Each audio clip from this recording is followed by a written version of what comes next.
그곳에서 이제 워낙 시간이 금방 가니까 짧잖아요. 짧은데 다니면서 뭐 일본 음식도 먹고 또 구경도 하고 그랬는데 저는 한국이 더 좋더라고요. 예.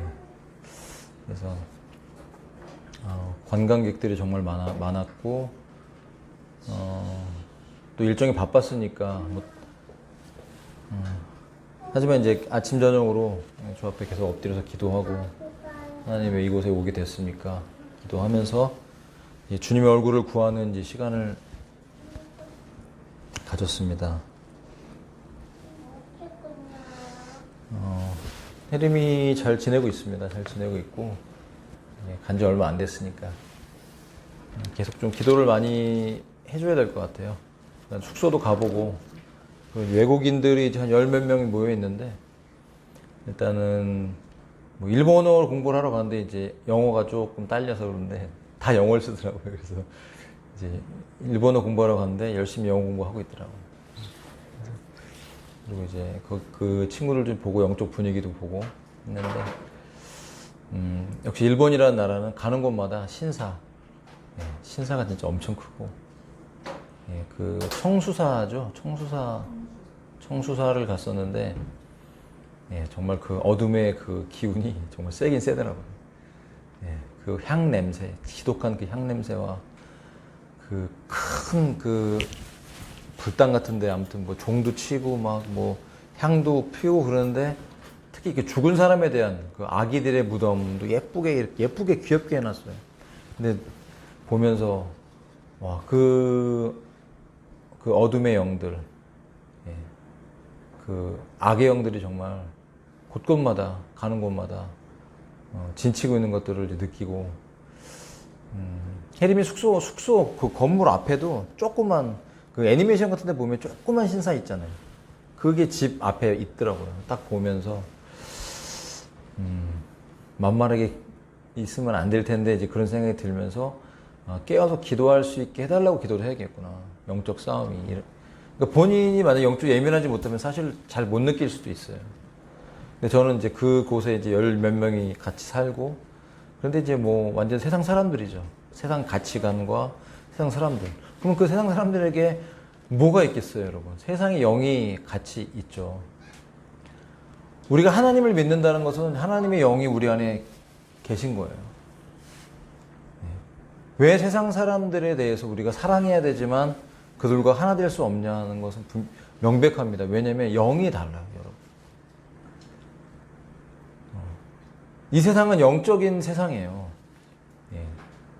눈에 보이지 않지만 영적인 세계가 보이는 이 세계를 끌어가고 있는 것이죠. 그래서 저도 이제 밤에 기도하고 아침에 기도할 때 하나님이 저에게 주신 마음이 있었어요. 요새 한국에 오든 뭐 제가 이제 뭐 외국을 많이 나가는 건 아니죠. 일본에 오랜만에 갔다 왔는데 영혼들을 보면 그렇게 불쌍해요. 저 가운데서도 정말 많은 사람들이 이대로 두면 그냥 지옥 불로 떨어지겠구나. 그런 걸 생각하니까 너무나 가슴이 진짜 무너지게 아프고요. 갈수록 더 하다는 걸 느끼잖아요. 대한민국에 와도 그렇고. 그러므로 여러분 우리가 예수 믿는다는 것, 우리가 예수님의 자녀이고 예수님의 신부라는 것은 정말 말로 다 할 수 없는 복입니다. 일산에도 정말 잘 사는 사람들 많습니다. 전원주택 살고 잘 사는 사람들. 그 아이들이 여름 되고 겨울 되면 흔하게 그냥 뭐 이태리로 가고 유럽으로 가고 여행 다니고 생활의 풍성함도 누려요. 그 부유함을 누리고 살아요.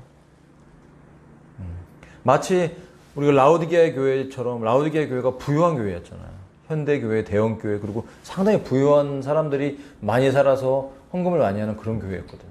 그래서 스스로가 생각할 때 그들이 상당히 우리는 부유하다. 심지어 믿음도 부유하다라고 생각했던 거만함이 그들에게 있었거든요. 근데 그 반대로 오늘 우리가 보통 서머나라고 알려져 있죠.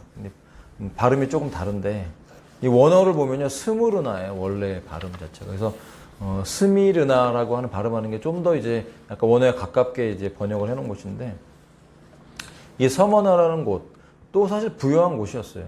그리고 그 당시에 그런 헬라의 도시들은 우상 숭배, 특히 황제 숭배가 아주 강했고, 그다음에 그 황제 숭배가 강하다 보니까 또 어떤 그런 무역 관련된 일들이 되게 많이 있었어요. 여러분, 우리나라도 사실 역사 공부를 좀 더 깊이 여러 가지 면에서 이제 해보면요, 재밌는 게 참 많습니다. 우리가 생각할 때는 뭐 고구려 신라 백제 그러면 정말 옛날이고 뭐 고리타분해서 어디도 못 가고 뭐 그런 것처럼 느낄지 모르겠지만요, 그 당시에 신라 시대만 해도 로마하고도 교역이 있었고요. 그 물품을 가지고 신라에서 싣고 말 타고 로마까지 갔습니다. 얼마 걸렸을까요? 2달 정도 걸렸다고 합니다. 말 한 2필 끌고 잔뜩 물건 싣고 혼자서도 가고 상인들이 연합해서 갔었어요. 그러니까 이런 당시 서머나 당시에도 그런 도시에 상인들이 많았기 때문에 상인 길드가 있었어요. 상인 연합. 그리고 그런 상인 연합들은 반드시 로마에 이렇게 굽신거리지 않으면 그들이 부유하게 살 수가 없었기 때문에 황제 숭배랑 꼭 연관이 돼 있었어요. 근데 그 와중에 또 그들과 함께 그 서머나에도 많은 유대인들이 살고 있었고, 그 유대인들도 역시, 유대인들은 가는 곳마다 좀 돈을 잘 벌잖아요. 그죠? 특히 이제 어떤, 은행에 관련된 금융업이라든지, 그런 장사, 무역, 이런 부분에 상당히 하나님 주신 지혜가 또 있었기 때문에, 그런 부유함들이 있었고, 이 서머나에도 역시 마찬가지로 그런 도시가 갖고 있었던, 부유함들이 있었어요. 근데 이 서머나라는 이 단어의 원어가 아까 스무르나라고 말씀드렸는데, 이 본문의 시작이 죽었으나 살아있는 처음이자 마지막인 이가, 이런 것들을 말한다고 그렇게 설명해 주고 있거든요. 근데 이게 예수님이 참 말씀하실 때 각 도시의 특징들을 잘 상기시켜 주면서 우리에게 말씀해 주시는 것 같아요. 왜냐하면 BC 600년에 이 서머나가 리디아 군에게 함락이 되어서 도시가 파괴되었던 적이 있었습니다. 그리고 나서 4세기 정도가 이 도시의 이름이 말소되었었어요. 사라져 있었죠. 그러니까 한번 죽었다가 살아나는 도시라는 그런 의미가 있는 거예요. 그래서 다시 복구가 되고 자립적인 헬라 도시로 이제 복구가 됐습니다.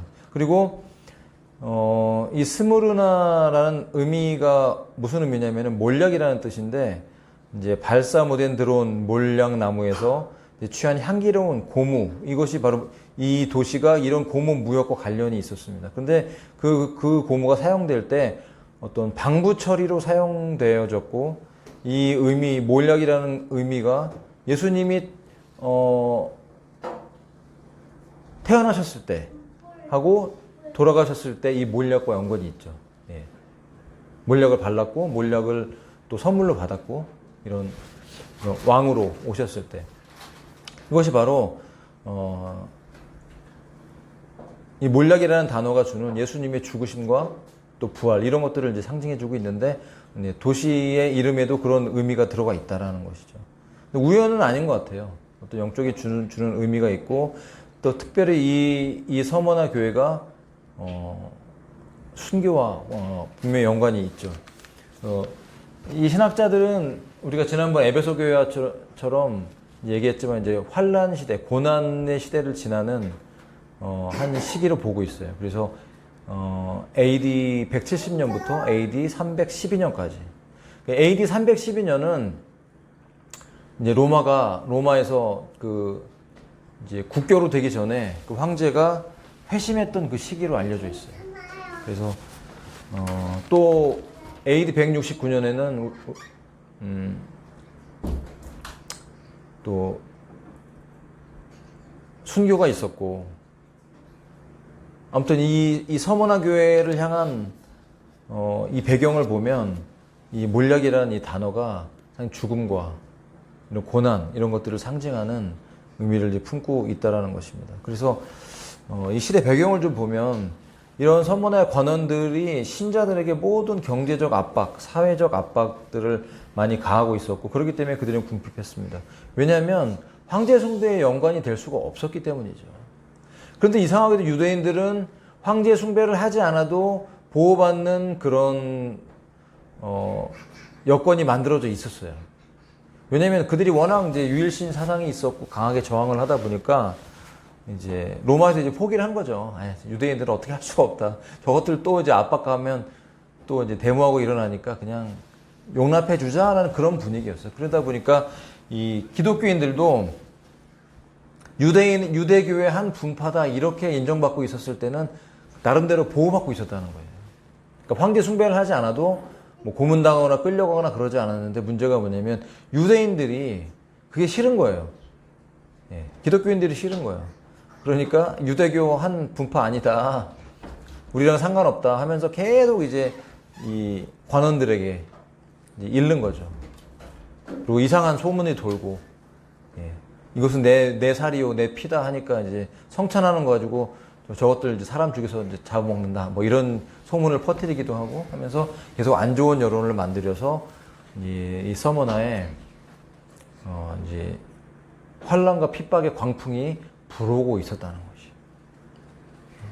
그런데 그 서머나가 그러다 보니까 당연히 궁핍했습니다. 물질적 자원도 몰수당하고 이웃의 비방과 모욕이 있었고, 예, 그 다음에 어쨌든 169년에 이 폴리캅이라는 유명한 그 사도 요한의 제자인 속사도, 이 귀한 하나님의 사람이 이제 순교를 당했고 유대인들이 그가 순교하도록 적극적으로 관여했다는 것이에요. 그래서 이 서신이 요한계시록에 쓰여져서 서머나로 갔을 때의 시기를 AD 96년경으로 보는데 이때를 이제 도미티안 통치 말기에 해당한다고 이제 보고 있어요. 그래서 AD 81년부터 96년까지가 도미티안 통치인데 어쨌든 이때 이제 환란의 광풍이 이제 불기 시작하면서 핍박이 이제 계속되는, 그래서 그들의 믿음의 한계 상황까지 가는 이런 어려움들을 이제 보게 됩니다. 사실 근데 저는 이 서머나와 우리가 빌라델비아 교회하고 서머나 교회만이 주님의 책망을 안 받았잖아요. 근데 빌라델비아 교회도 그렇게 힘 있는 교회가 아니었고 작고 여리고 고난과 핍박이 있고 어려움을 견뎌내는 적은 능력으로, 능력이 적다라는 건 사회적 지위나 물질적으로나 여러 가지 면에서 그렇게 풍부하지 않았다는 걸 의미하죠. 근데 그 두 교회만이 예수님께 어떤 책망도 받지 않고 칭찬을 받았습니다. 특별히 근데 오히려 서머나 교회가 더 큰 칭찬을 받았다고 여겨져요. 그러면서 주님께서 이렇게 말씀하세요. 9절에 보십시오. 내가 너의 행위들과 환난과 빈궁을 안다고 말씀을 이제 하셨는데, 다른 번역들에 보면 너의 행위라는 것이, 너의 행위라는 부분이 생략되어 있는 부분들이 많아요. 저는 없어도 된다고 생각을 해요. 그러면서 이제 학자가 하는 얘기가 이렇게 행위가 생략되어 있고 환난과 빈궁을 안다. 하나님이 예수님이 그들의 환난과 어려움들, 가난함을 알고 있다라는 것 자체는 그 주님의 관심이 어디에 가 있나를 초점을 주는 것이다. 주님은 사실 우리 행위보다 우리가 예수 그리스도의 이름으로 당하는 고난과 환난에 훨씬 더 큰 관심과 하나님의 주목이 있다라는 것을 말씀해 준다는 것입니다. 사실 서머나 교회에게 처한 이런 환경들은 지금 현대 교회는 흔하지 않죠. 물론 아프리카나 또 이스라엘에서도 마찬가지고, 이슬람을 믿는 곳, 또 불교가 강한 곳, 뭐 티벳 이런 데 가보면 지금도 여전히 핍박이 있습니다. 제가 티벳에 갔을 때 교인 숫자가 한 200명이라는 얘기를 듣고 참 그 당시에 되게 놀랐었는데, 근데 저희가 이제 전도 팀이 여러 팀들이 나눠져서 이제 전도를 했었는데, 겨울에 갔었는데 한 남매를 만났거든요. 남매하고 한 또 같은 친구 있었는데 그 세 명을 어쨌든 그 며칠 동안 끈질기게 전도를 해갖고 영접을 시켰어요. 근데 제가 지금도 이제 기억이 나는데 그 자매가 20살밖에 안 되는데도 불구하고, 여러분 얼마나 전도가 좀 웃깁니까? 말도 잘 안 통하는데 한 친구가 중국어를 1년 공부했는데 이게 번역이 잘 됩니까? 설교를 제가 막 쉽게 아주 간단하게 복음을 써갖고 그거를 한자로 중국어로 바꾼 다음에, 또 한 친구가 티베트어하고 중국어를 할 줄 아니까 한 친구가 배우예요, 배우. 영어 배우더라고요, 보니까. 근데 그 친구가 그거를 이제 제가 한국어로 설교하면 중국어로 바꾸고 중국어로 통역을 하면 또 바꾸고 새 언어를 사용해서 전도를 했는데 전도가 되겠습니까 참. 그리고 거기서 또 즉석에서 또 그런 걸 했어요. 뭐 이렇게 한 친구가 예수님처럼 키도 이제 약간 예수님 닮은 친구가 있었어요. 약간 우리가 볼 때. 그래서 막 어떻게 가운 같은 거 어서 구해와갖고 빨간 띠 두르고 그 자리에서 이제 뭐 드라마 같은 것도 하고 그리고 이제 복음 제시를 했죠. 근데 그 자매가 하는 말이 우리는 우리 종교가 있다. 너무 고마운데 우리 종교가 있기 때문에 우리는 그 예수님을 받아들일 수가 없다. 근데 그 옆에 있는 그러니까 남매죠, 남매. 남매는 그렇게 딱 반응을 하고 옆에 있던 그 친구 나이가 한 20대 한 중반쯤 됐던 친구인데 영어 배우래. 저를 되게 좋아했어요. 뭐, 중국어로 따거가 형인가요? 형 그러면서 저를 굉장히 잘 따르는데 그 친구가 딱 하는 말이 뭐냐면 맞다. 우리는 우리 종교가 있다. 그렇지만 당신들이 우리를 너무 사랑해 줬기 때문에 그 예수님을 마음에 받아들이겠다. 참 감동이 되더라고요. 아, 사랑에 이런 힘이 있는 거구나. 내가 갖고 있는 사상과 철학과 생각이 아무리 강하고 내가 그거를 신봉한다 할지라도 사랑은 그 마음을 연다라는 거예요. 그래서 영접하더라고요. 그래서 그 당시에 사실 굉장히 뿌듯했어요. 와, 교인이 200명밖에 안 되는데 우리 3명 추가했어. 이러면서 굉장히 기뻐했던 이제 그 생각이 나는데 예수 믿으면 그런 종교가 그 모든 국가적인 종교 가운데 그런 불교나 이슬람교나 이런 곳이 강한 곳에 가면 정말 어렵죠. 예수 믿는 게. 진짜 힘들죠. 악한 곳에 그런 데 가면. 남미나 이런 곳에 가도 여러분 얼마나 예수 믿는데 힘든 일이 많아요. 무섭습니다. 제가 아는 친구도 이번에 7월에 친구 동생인데 이제 브라질에서 사역하다가 지금 영국 자매랑 결혼을 하게 돼서 영국에 이제 코로나 터지면서 아이들 데리고 영국에 있다가 지금 한국에 다시 들어온다고 그래요. 한 달 정도. 우리 기회가 되면 우리 교회도 오게 될지 모르겠어요. 굉장히 정말 귀한 사역을 감당했는데 그 간증 들으면요 진짜 놀랍긴 해요. 진짜 말도 안 되는 일들을 경험하죠. 초자연적인. 배를 일주일 동안 카누를 타고 그 아마존 밀림을 배를 타고 일주일에 열흘을 쉬지도 않고 가는 거예요. 화장실도 그냥 배에서 봐야 되고 한밤중에는 정말 무섭대요. 왜냐면 통나무 같은 게 막 떠내려오는데 라이트 하나 비추고 이러고 가는데 돌아가면서 자는 거예요. 배에서. 어떤 날은 쾅 소리가 나서 한밤중에 멈췄는데 어떻게 할 수가 없는 거예요. 뭐 보이지도 않고. 근데 배는 공중에 붕 떠서 가지도 못하고. 새벽에 딱 봤는데 큰 어떤 부서진 나무 같은 게 이제 있는데 거기 위로 배가 올라간 거예요. 그 새벽에 깬 거죠. 그런 일들이 뭐 비일비재하더라고요.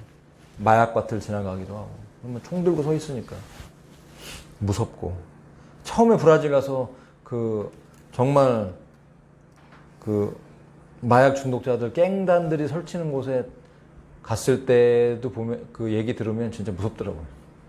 진짜 와서 머리에도 총 대고 갱이 하루가 멀다 하고 머리에 대면서 빨리 꺼지라고 너 총 방아쇠 땡긴다고 막 그러기도 하고 아침에 깨서 집 밖에 나가보면 문 옆에 사람이 죽어 있는데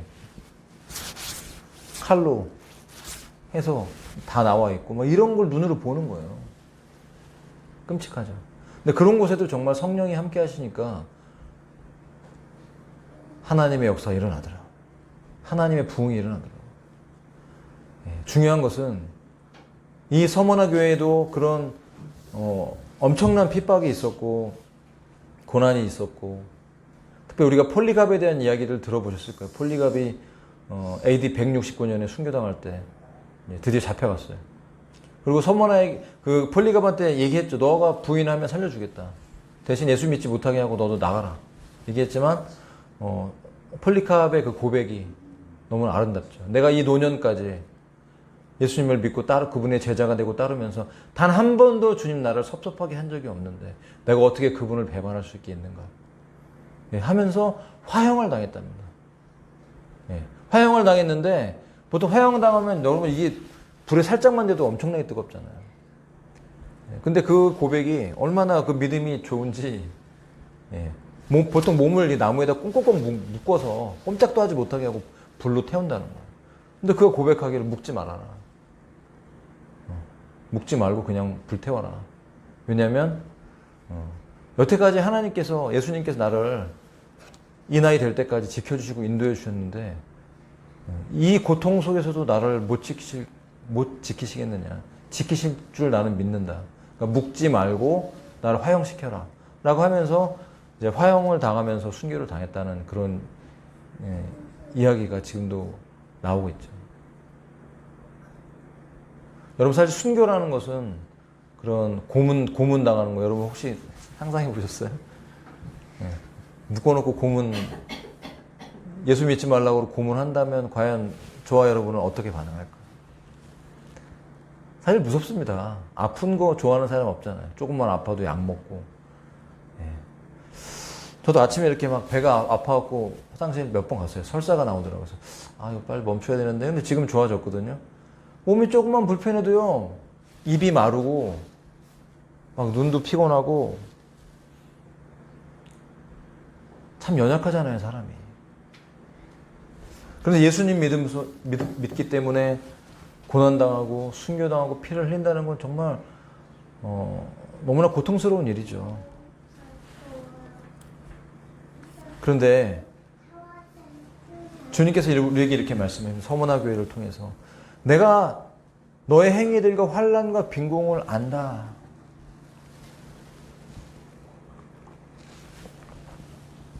겉으로는 가난하고 겉으로는 정말 어려운 처지에 있는 것이 분명하지만 부요하다라는 거예요. 하나님 볼 때.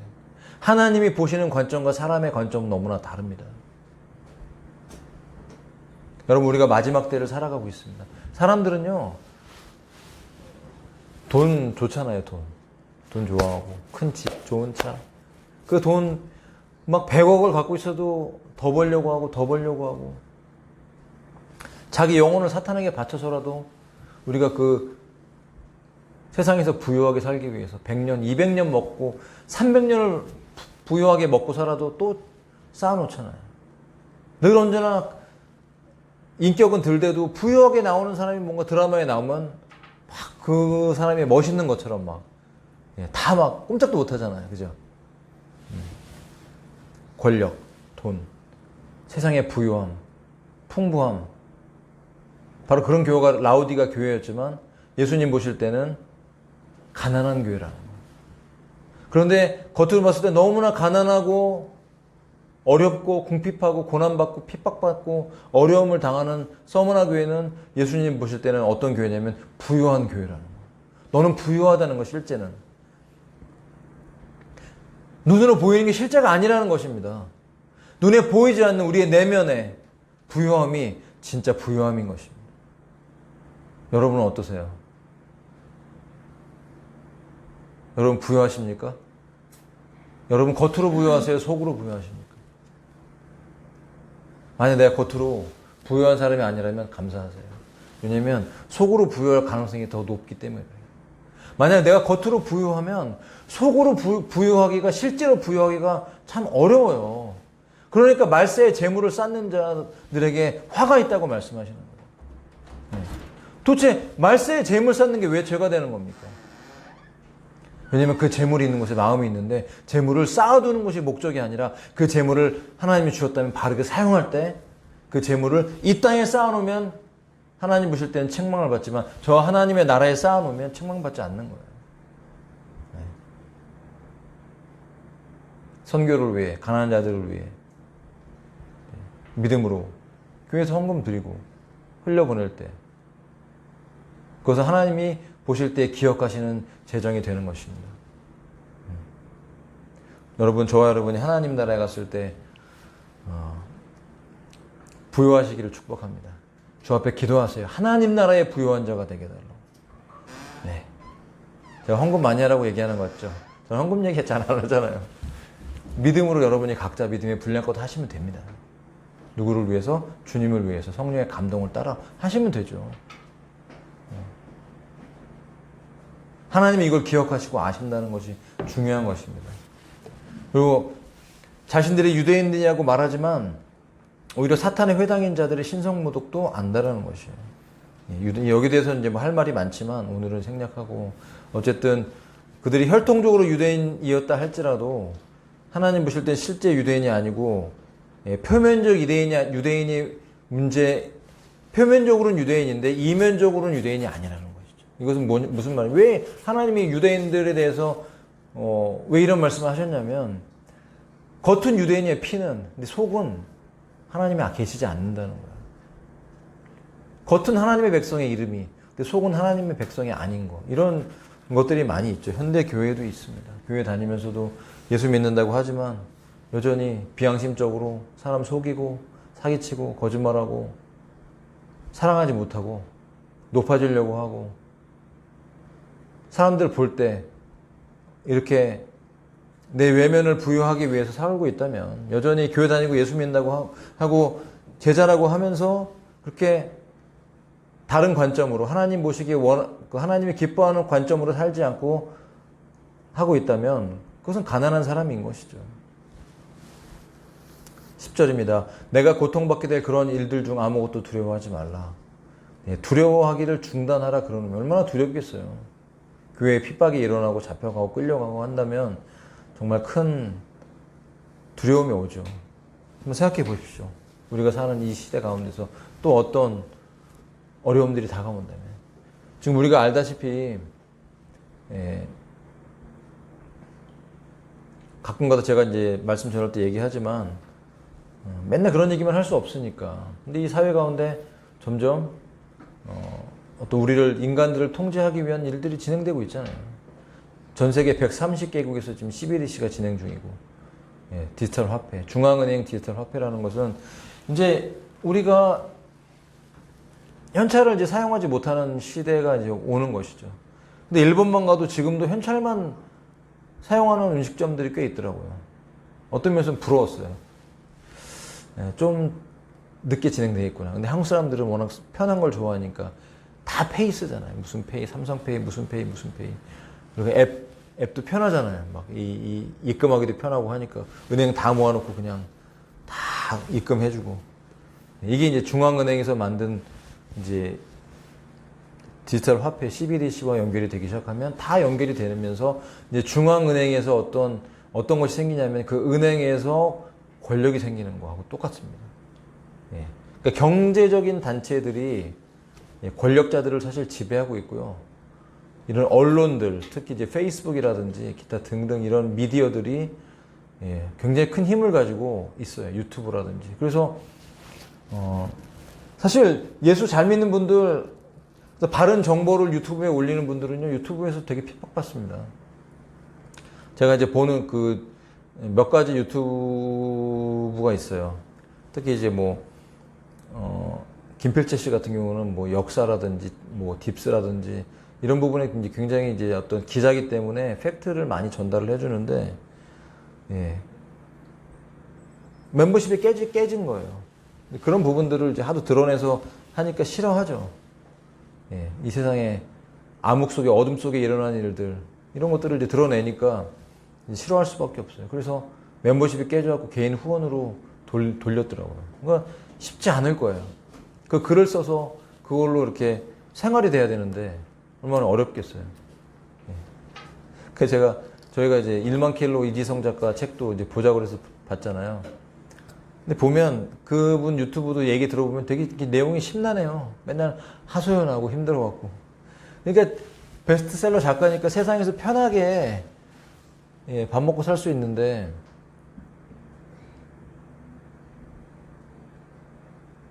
경제 관련 이런 것들을 얘기하면 사람들이 멤버십도 많이 들고 AI에 대한 책을 또 썼기 때문에 편하게 살 수 있죠. 근데 북한 인권운동 하면서 경제적으로 굉장히 어려운 거예요. 하소연을 하더라고요. 자기 좀 힘들게 하지 말라고. 근데 사람들이 힘들게 하는 사람이 많은 것 같아요. 막 댓글도 많이 달고 막 괴롭히고, 어디 강의 좀 와달라고 그래서 너무 바빠서 못 가는데, 못 가면 또 삐져갖고 막 또 욕 보내고 이메일로 막 이런 사람들 많더라고요. 제가 참 이렇게 드러내놓고 그런 활동하는 분들은 참 스트레스가 많겠다. 저는 스트레스가 별로 없습니다. 그래서 감사해요. 더 하나님 말씀과 기도에 집중할 수 있는 요건이 생겨서 너무나 감사하고, 정말 지금 우리가 이 세상 정말 마지막이 가까이 올 때, 이미 마지막 때고 예수님의 공중재림이 가까이 오는 시기, 그리고 대환란에 들어가기 전에 이 시기도 점점점 우리에게 핍박과 서머나 교회와는 다르지만 핍박과 어려움들이 다가오는 시대가 분명한 것입니다. 그리고 앞으로 어떻게 그것이 펼쳐질지는 정확하게는 알 수 없지만, 특히 부산이라든지 기타 여러 대도시들의 지금 이 15분 도시를 만들어서 도로를 이제 밤에 차단하고 자전거 타고 다니고 취지는 되게 명품 도시 좋다고 하는데 사실은 사람을 통제하기 위한 거죠. 그래서 지금 이제 영국이나 다른 유럽에서 그런 도시들을 하고 있는 곳에서는 반발이 많아요. 밤에 예를 들면 누가 아픈데 도시 한가운데 막아놔서 이렇게 도로를 막아놔서 못 지나가게 하면 차가 못 다니게 하니까 급하게 운전해야 될 때는 문제가 생기잖아요. 그러다 보니까 와서 밤에 누가 와서 부시고 가기도 하고 이제 그런 저항을 하더라고요. 그러니까 우리는 잘 모르니까 사람들은 세상 뉴스에서 언론에서 정치인들이 떠드는 대로 이게 명품 도시다. 15분 도시는 명품 도시야. 그러면서 이렇게 홍보하면서 그렇게 밀어붙일 때 그냥 아무 생각 없이 사람들은 그러는 거예요. 우리가 코로나 터지고 났을 때 얼마나 그런 일들이 많았어요. 백신 문제가 떠올랐을 때도 얼마나 맞아라 안전하다. 근데 사실 안전이 검증된 적은 한 번도 없잖아요. 잘 생각해 보세요. 백신을 만들 때 여러분 기본적으로 10년이 걸리는데 1년 만에 만들어 갖고 그것이 안전하다는 그런 검증이 사실 없었어요. 그런데 정치인들과 방역 전문가라는 그 의사들이 앞에 나와서 사람들 선동하면서 맞아야 된다고 수많은 사람이 맞았지만 사실 그것이 코로나를 감염되지 않게 막아준다는 그런 검증된 팩트는 사실 없었어요. 백신 맞은 사람도 걸렸고 안 맞은 사람도 걸리고 크게 그런 일들이 없었죠. 그러므로 우리가 앞으로 시대에는 정말 더 예수님을 바르게 믿고 예수님 뜻대로 산다고 했을 때는 하나님 말씀대로 한다고 했을 때는 핍박이 올 수밖에 없습니다. LGBTQ에 대한 문제들, 중립 화장실을 만들어 놓고 남자가 나는 오늘부터 여자라고 생각하면 여자 화장실에 들어가도 되고 여자 탈의실에 들어가도 되는 이런 현실 속에서 우리가 살아갈 때 우리 자녀들이 살아가는 이 삶 속에서 그런 부분들이 영향을 미치잖아요. 또 위험에 노출되기도 하고. 지금 미국에는 그런 일 때문에 여성 전용 사우나인데 남자가 생물학적 몸을 가지고 그대로 들어가는 거야. 근데 그 주인이 한국 사람이어갖고 해병대 출신이신가 나와서 싸움도 하고 그래서 재판도 걸리고 그랬는데 결국은 패소했어요. 그 트랜스젠더의 편을 들어줬어요. 근데 그 트랜스젠더가 생물학적으로는 남자인 거야, 몸이. 그러고서 탈의실에 딱 들어가니 여자들 난리가 났죠, 그 안에서. 그럼 문을 닫으라는 얘기입니까? 장사를 하지 말라는 얘기는 똑같죠. 그런 것도 일종의 핍박이 하나님이 그분이 믿는 분인지 아닌지 모르겠지만 하나님의 말씀대로 산다고 했을 때 이 세상에서는 점점 더 이런 우리가 핍박과 고난과 이런 서머나 교회 같은 일들을 우리 경험할지는 모르겠어요. 근데 만약에 이런 일들을 겪는다 할지라도 물론 대환란에 들어가면 이런 일들을 겪게 됩니다. 분명히. 겪을 수밖에 없어요. 짐승인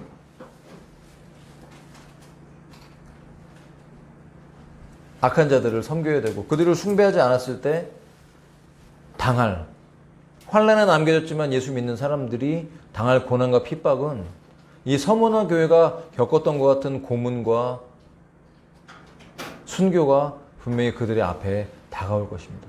그렇지만 그럼에도 불구하고 주님께서 서머나 교회에게 말씀하신 것처럼 두려워하지 말라고 하십니다. 너희가 고통받게 될 그런 일들 중 아무것도 두려워하지 말라고 하십니다. 왜냐하면 너희로 하여금 시련을 받게 하기 위해 마귀가 너희 중 일부를 감옥에 던져놓을 것이다. 심지어 마귀가 이 시험은 테스트가 아니라 템테이션입니다. 미혹하기 위해서, 유혹하기 위해서, 하나님을 부인하게 하기 위해서 강력한 힘을 가지고 크리스찬들을, 서머나 교회인들을 고통 속에 던져 넣을 때도 두려워하지 말아라. 왜냐하면 하나님께서 이것을 알고 허용하신 것이기 때문이라는 것이죠. 여러분, 심지어 대환란에 일어날 순교의 사건들조차도 하나님께서 택한 자들이 순교당하는 것입니다. 하나님 예정하지 않은 사람, 칼에 죽을 사람은 칼에 죽는 거예요. 사로잡힐 거야, 사로잡혀 가는 거예요. 하나님의 부르심이 있는, 각자의 부르심. 하나님의 부르심이 있고 그 부르심 안에서 우리가 믿음을 가지고 있다면 두려워할 것이 없다는 것을 성경은 우리에게 말씀해 주고 있습니다. 그러므로 우리가 예수님의 다시 오심을 기다리고 있는 저와 여러분이 앞으로 겪어야 될 사건들, 어디까지인지는 모르겠지만 심지어 서머나 교회가 겪는 고난과 환난도 두려워하지 말라고 하셨다면 하물며 저와 여러분이 겪고 있는 작은 핍박과 고난과 환난은 넉넉히 주 안에서 이길 수 있습니다. 심지어 저와 여러분이 경제적인 어려움에 처해서 여러분, 우리가 정말 먹고 살 수 있는 것이 없는 그런 상황에 온다 할지라도 두려워하지 말 것은 하나님께서 하늘의 만나를 내려서 우리를 먹이실 것이기 때문입니다. 그때야말로 비로소 내 힘으로 아무것도 할 수 없을 때 하늘의 문이 열리고 초자연적인 하나님의 역사하심이 이 땅 가운데 드러날 수 있는 타임이 되는 것입니다. 그리고 믿는 사람들은 두려워할 필요가 없습니다. 왜냐하면 바로 그 믿음이 고난과 환난 속에, 어려움 속에 더 힘있게 증거될 수 있는, 드러날 수 있는 기회가 되기 때문인 것입니다.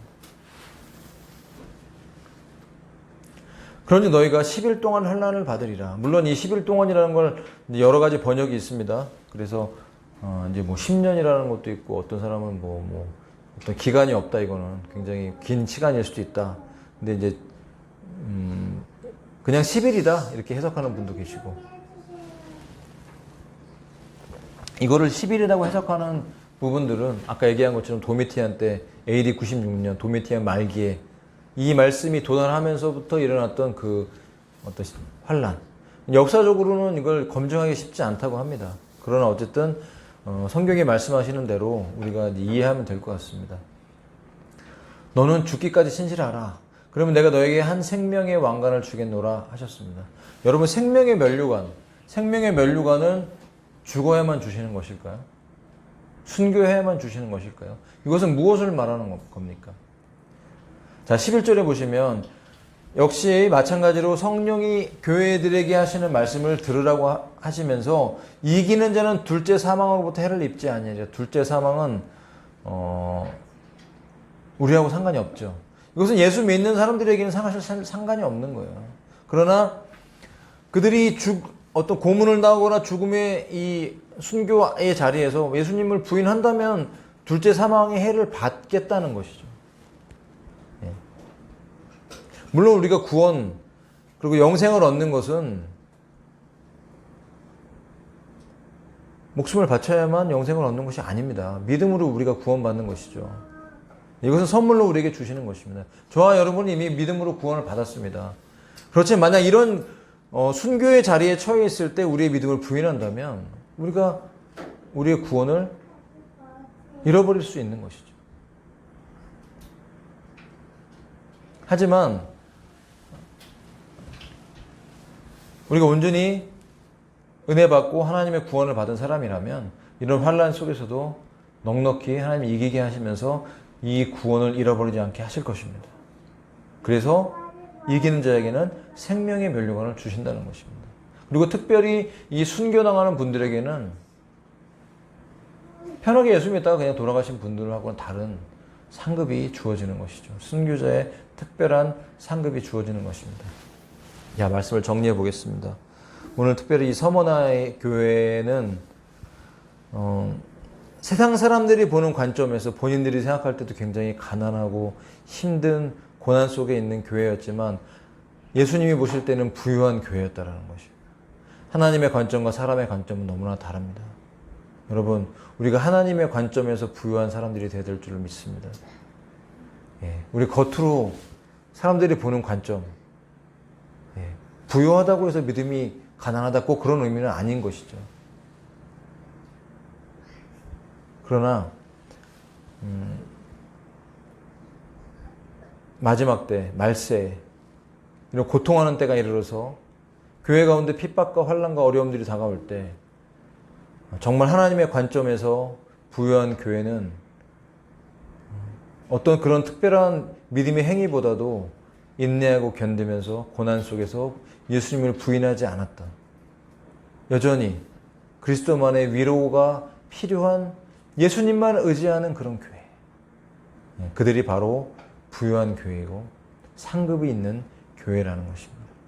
그러므로 우리가 서머나 교회 같은 고난과 핍박을 우린 선호하지 않죠. 당연히. 그럼 만약 이런 상황이 온다 할지라도 우리는 걱정하지 말아야 될 것은 하나님께서 함께 하시고 이길 힘을 주신다면 누구나 넉넉히 폴리갑 같은 그런 믿음의 담대한 고백을 할 수 있게 될 줄 믿습니다. 우리는 할 수 없죠. 그러나 하나님은 하실 수 있고 하나님이 붙드시면 어떤 환난 속에서도, 그러니까 환난을 무조건 면해주게 한다거나 조금만 참아 내가 바로 갈게 라는 그런 문제 해결에 대한 위로보다도 그 문제 안에 있음에도 불구하고, 환난 속에 있음에도 불구하고 그 가운데서 담대할 수 있다는 더 놀라운, 심지어 불로 태워버리는 그 불 화형시키는 그 자리에서도 나를 묶지 마. 나와 함께 하신 주님께서도 얼마든지 내가 이 가운데서 나를 견딜 수 있게 하실 거야 라고 말했던 그 믿음의 담대함이 저와 여러분에게도 생길 수 있습니다.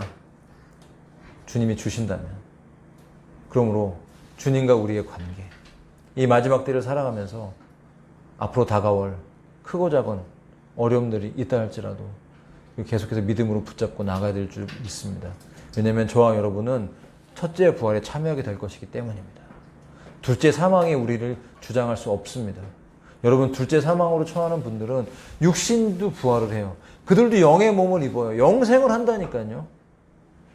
우리는 천국에서 영생을 갖고 새하늘과 새 땅에서 영생을 살겠지만, 여러분, 둘째 사망 믿지 않는 영혼, 구원받지 않는 자들은 둘째 사망에 처하지만 그들도 영생을 삽니다. 영벌을 받는 거죠. 영원한 벌. 이게 얼마나 무섭습니까? 육체가 부활한다니까요. 육체의 고통을 느끼면서 영벌을 받는다는 그런 엄청난 불못이 둘째 사망을 의미하고 있다면 우리는 얼마나 큰 복을 받고 은혜를 받은 것입니까? 그러므로 이 마지막 때를 살아가면서 우리가 이 믿음과 영생의 소중함을 깨닫고 생명의 멸령을 주실 주님을 바라보면서 달려가야 되고, 이 영생에 거하지 못한 영혼들, 하나님으로부터 떨어져 나간 자들, 우리 이웃들, 가족들, 여러분 영혼들을 위해서 울어야 될 줄로 믿습니다. 그래서 제가 교토에서, 호텔에서 기도하면서 그 마음이 부어지는데 울었어요. 긴 시간을 기도한 건 아니었지만 그 바쁜 일정에서도 엎드렸을 때 하나님께서 그 마음들을 부어주시면서 그렇게 불쌍한 거예요. 우상으로 뒤덮인 이곳에 수많은 관광객들이 모여들어서 부유한 도시인지는 모르겠지만 교회는 별로 없고, 또 일본인 교회에 갔더니 주일에 한 번밖에 예배가 없더라고요. 주중에 모임이 없고. 아니, 뜨겁게 이 우상 숭배가 뒤덮인 이곳에서 정말 뜨겁게 모여서 기도하면 참 더 좋겠다, 그런 마음이 들면서 제 안에 어떤 하나님의 애통하는 마음, 눈물, 아픔, 이런 부분들이 부어지더라고요. 여러분, 더 우리가 울면서 기도해야 됩니다.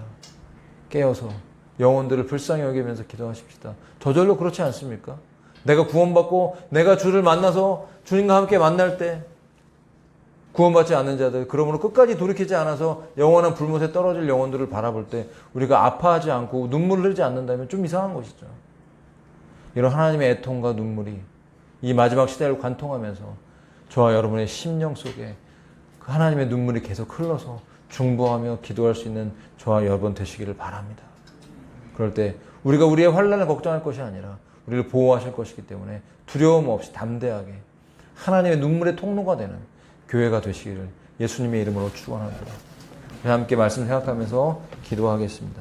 이 시대를 바라보며 애통하는 마음으로 죽어가는 영혼들을 바라보면서 이 민족과 열방을 주 앞에 올려드리면서 우리 함께 기도하겠습니다.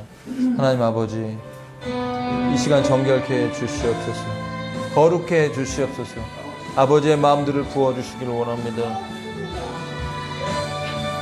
주님의 마음을 부어주시옵소서. 아버지, 앞으로 다가올 이 세상 가운데 이 환란이 무엇을 의미하고 있습니까? 하나님, 우리가 대환란에 남겨지지 않는 자가 되기를 원합니다.